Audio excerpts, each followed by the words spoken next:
नमस्कार, स्वागत है आपका हमारे YouTube channel new jobs and study junction में। आज हम आपके लिए उत्तराखंड करंट अफेयर से संबंधित एक महत्वपूर्ण एमसीक्यू वीडियो लेकर आए हैं, जिसमें हमने जून माह के सभी महत्वपूर्ण करंट अफेयर्सों से संबंधित एमसीक्यू प्रश्न बनाए हैं, जो आने वाली उत्तराखंड की सभी परीक्षाओं में आपको मदद करेंगे। इस वीडियो में हमने जून माह के एमसीक्यू प्रश्न, करंट अफेयर से संबंधित एमसीक्यू प्रश्न बनाए हैं, जिसमें आप लोगों का पहला प्रश्न है, मुख्यमंत्री सौर स्वरोजगार योजना से जुड़ी महिलाओं को क्या नाम दिया जाएगा? तो इस प्रश्न का सही आंसर है आप लोगों का ऑप्शन सी, सौर सखी। इस योजना के तहत महिलाओं को सौर सखी नाम से संबोधित किया जाना है या किया जाएगा। अगला प्रश्न होगा, इस योजना के अंतर्गत महिला सौर उद्यमियों के प्लांट की क्षमता किस सीमा के बीच हो सकती है? तो इसका सही आंसर होगा ऑप्शन सी, 20 से 200 किलोवाट। अगला प्रश्न, मुख्यमंत्री सौर स्वरोजगार योजना के अंतर्गत 20 से 200 किलोवाट तक की परियोजना स्थापित करने के लिए कितने प्रतिशत तक का अनुदान दिया जा रहा है? तो इस प्रश्न का सही आंसर है आप लोगों का ऑप्शन बी, 20 से 50% तक का अनुदान इसमें दिया जा रहा है। अगला प्रश्न होगा इसी से संबंधित, मुख्यमंत्री सौर स्वरोजगार योजना के तहत अब तक कितनी सौर क्षमता प्राप्त की जा चुकी है और 2027 तक कितने मेगावाट की कुल क्षमता बढ़ाने का लक्ष्य रखा गया है?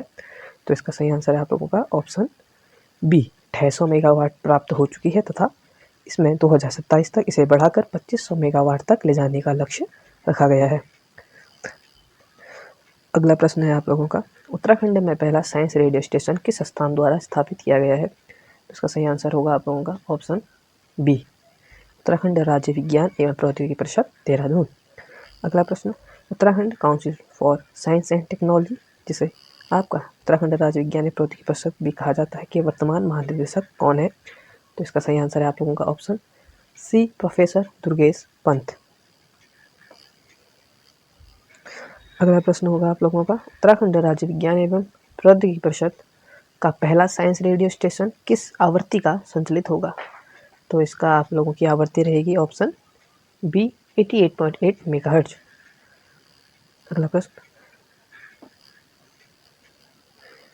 अगला प्रश्न है, you cost science radio station का मुख्य उद्देश्य क्या होगा?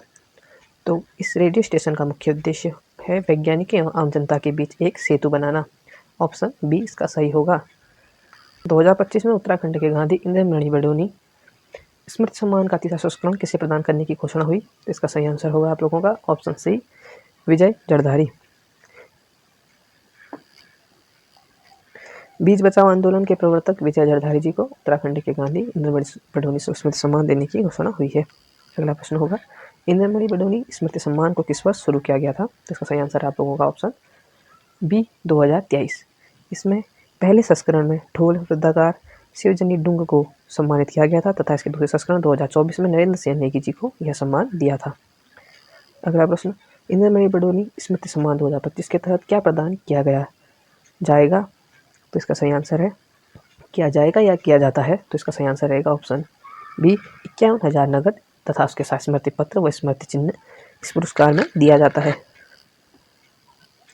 अगला प्रश्न है आप लोगों का, 20वां गवर्नर कप गोल्फ टूर्नामेंट कब और कहां आयोजित हुआ? तो इसका सही आंसर है आप लोगों का ऑप्शन बी, 30 मई से 1 जून 2025 नैनीताल में 20वां गवर्नर कप गोल्फ टूर्नामेंट का आयोजन हुआ, जिसमें टोटल 177 खिलाड़ियों ने हिस्सा लिया था। अगला प्रश्न, राजभवन गोल्फ कोर्स की स्थापना किस वर्ष हुई थी? तो इसका सही आंसर होगा आप लोगों का ऑप्शन ए, 1926। नैनीताल स्थित राजभवन में गोल्फ कोर्स की स्थापना 1926 में हुई थी। अगला प्रश्न, गवर्नर कप में महिला श्रेणी की विजेता कौन रही? तो इसका सही आंसर रहेगा आप लोगों का ऑप्शन ए, सृष्टि धन। अगला प्रश्न है आप लोगों का, 2025 में आयोजित चौथे द्विदिवसीय कुमाऊं भाषा सम्मेलन का आयोजन कब और कहाँ हुआ था? तो इस प्रश्न का सही आंसर है आप लोगों का ऑप्शन सी, 21-22 जून 2025, जिसे पिथौरागढ़ जिले में आयोजित किया गया था। इस आयोजन का मुख्य उद्देश्य भाषा संरक्षण, लोक संस्कृति एवं बोली संवर्धन के अनुरूप कार्यशालाएं एवं संस्कृति प्रस्तुतियां करना शामिल था, जिससे कुमाऊनी भाषा का प्रचार प्रसार बढ़े। अगला प्रश्न, सम्मेलन का मुख्य उद्देश्य क्या था? इसका सही आंसर रहेगा इसमें आप लोगों का ऑप्शन बी, कुमाऊं भाषा का संरक्षण, प्रचार एवं स्थानीय संस्कृति का संवर्धन, ऑप्शन बी। अगला प्रश्न, उत्तराखंड की राजधानी देहरादून में आयोजित राज्य सहायता मिशन की पहली कार्यशाला का आयोजन किसके सहयोग से किया गया था? तो इसका सही आंसर रहेगा आप लोगों का ऑप्शन ए, नीति आयोग और सशक्तिकरण एवं परिवर्तन संस्थान, जिसे सेतु आयोग भी कहा जाता है, इसके सहयोग से इस कार्यशाला का आयोजन किया गया था। अगला प्रश्न है आप लोगों का, SSM कार्यशाला का मुख्य उद्देश्य क्या था या मुख्य उद्देश्य इनमें से कौन सा है? तो इसका सही आंसर होगा आप लोगों का ऑप्शन बी, राज्य व केंद्र शासित प्रदेशों के साथ संरचित साझेदारी को बढ़ावा देना। अगला प्रश्न, वर्ष 2025 में सरकारी श्रेणी में सुंदरलाल बहुगुणा प्रकृति एवं संरक्षण पर्यावरण संरक्षण पुरस्कार किसे प्रदान किया गया? तो इसका सही आंसर है आप लोगों का ऑप्शन बी, नगर निगम देहरादून। सरकारी श्रेणी में यह पुरस्कार नगर निगम रुद्रपुर को मिला, जिसे रुद्रपुर नगर निगम की ओर से शिप्रा जोशी जी ने पुरस्कार ग्रहण किया था। अगला प्रश्न, वर्ष 2025 में गैर सरकारी श्रेणी में सुंदरलाल बहुगुणा प्रकृति एवं पर्यावरण संरक्षण पुरस्कार किसे प्रदान किया गया? तो इसका सही आंसर है ऑप्शन ए, प्रताप सिंह पोखरियाल एवं विजय जरधारी जी को। अगला प्रश्न, उत्तराखंड में 2025 में बनी रणनीतिक सलाहकार समिति का अध्यक्ष कौन होगा? तो इस प्रश्न का सही आंसर है आप लोगों का ऑप्शन बी, मुख्यमंत्री पुष्कर सिंह धामी। इस समिति के अध्यक्ष पुष्कर सिंह धामी होंगे। अगला प्रश्न, यह सलाहकार समिति किस प्रमुख क्षेत्र पर केंद्रित है? तो इसका सही आंसर है आप लोगों का ऑप्शन बी, नवाचार और प्रभावी कार्यान्वयन। अगला प्रश्न, हाल ही में उत्तराखंड के रानी के क्षेत्र के जंगलों में कौन सा दुर्लभ पक्षी देखा गया जो थाईलैंड का राष्ट्रीय पक्षी भी है? तो इसका सही आंसर है आप लोगों का ऑप्शन सी, इसका नाम सियामीज फायरबैक है। यह आपका हाल ही में रानीखेत के जंगलों में देखा गया है, जो थाईलैंड का राष्ट्रीय पक्षी भी है। अगला प्रश्न, हाल ही में उत्तराखंड सरकार और सेतु आयोग और टाटा ट्रस्ट ने 3 पक्षों मिलकर किन क्षेत्रों में 10 वर्षीय साझेदारी के लिए समझौता किया है? तो इसका सही आंसर होगा ऑप्शन ए, जल प्रबंधन, पोषण, टेलीमेडिसिन, ग्रामीण आजीविका और हरित ऊर्जा के क्षेत्र में 10 वर्षीय साझेदारी के लिए समझौता किया गया है। अगला प्रश्न, उत्तराखंड वन विभाग ने राज्य का पहला साइटेक गार्डन कहाँ विकसित किया है? तो इसका सही आंसर है आप लोगों का ऑप्शन बी, हल्द्वानी। उत्तराखंड वन विभाग ने राज्य का पहला साइकेट गार्डन हल्द्वानी में विकसित किया है, जो जापान इंटरनेशनल कोऑपरेशन एजेंसी की वित्तीय सहयोग से बनाया जा रहा है। अगला प्रश्न, साइकेट गार्डन का कुल क्षेत्रफल कितना है? तो इसका सही आंसर होगा ऑप्शन बी, 0.75 हेक्टेयर या करीब 2 एकड़ में यह उद्यान फैला हुआ होगा। अगला प्रश्न, साइकेट गार्डन में कुल कितनी साइकेट प्रजातियां संरक्षित की गई हैं? तो इसका सही आंसर है आप लोगों का ऑप्शन बी, 31। इसमें टोटल 31 साइटेक प्रजाति को संरक्षित किया गया है, जिसमें 17 संकटग्रस्त प्रजातियां व 9 भारतीय देशज प्रजातियां शामिल हैं। अगला प्रश्न, उपराष्ट्रपति द्रौपदी मुर्मू जी ने देहरादून में राष्ट्रपति तपोवन और राष्ट्रपति निकेतन को आम जनता के लिए खोला। यह उद्घाटन किस तिथि को हुआ था? इसका सही आंसर होगा ऑप्शन ए, 20 जून 2025।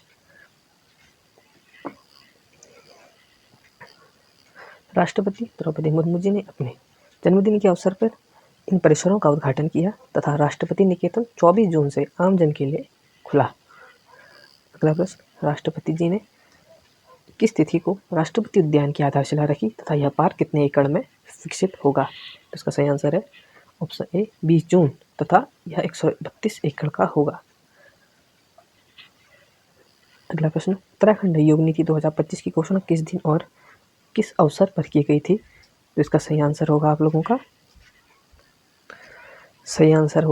का ऑप्शन ए, 21 जून 2025 अंतर्राष्ट्रीय योग दिवस के अवसर पर भराड़ीसेड़ नामक स्थान पे मुख्यमंत्री पुष्कर सिंह धामी ने राज्य की पहली योग नीति की घोषणा की। अगला प्रश्न, योग नीति के तहत पहाड़ी क्षेत्रों के लिए नए योग केंद्र स्थापित करने के लिए कितनी दर से सब्सिडी दी जाएगी? तो इसका सही आंसर होगा आप लोगों का ऑप्शन सी, 50% तक अनुदान तथा अधिकतम 25 लाख तक सब्सिडी का प्रावधान किया गया है।